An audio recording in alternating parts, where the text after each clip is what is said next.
Welcome. Let's make some blueberry bread in our Pioneer Woman Hamilton Beach bread machine. This bread is moist and delicious. I cannot even explain how delicious. Let's start adding in 2/3 a cup of milk, 1 large egg beaten, 1/3 a cup of melted butter, 1 teaspoon vanilla extract, 2 cups all-purpose flour, 1 cup of sugar, a half a teaspoon salt, 2.5 teaspoons baking powder. Close it up, and we're going to set it to the quick bread cycle number 7 and then hit start. Soon as you hit start, go set a timer for 22 minutes. Then we're going to start making our streusel topping.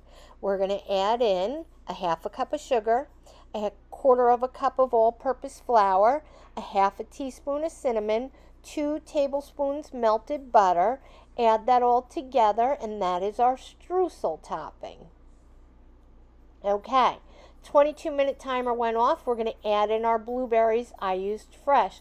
You want to push those down into the batter. We don't want them all sitting at the top.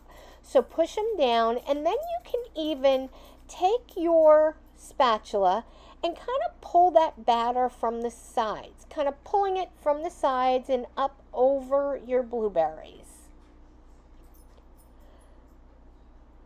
Then we're going to take our streusel topping and add that on top. Try to keep it more towards the middle. It may burn if it's on the edges. And look at, here we go. It finished cooking. It is absolutely gorgeous.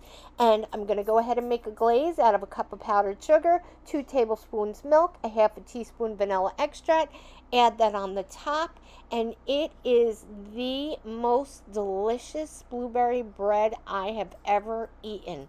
I hope you love it. Give me a like and a subscribe, and come back and see me again. Thanks, everyone.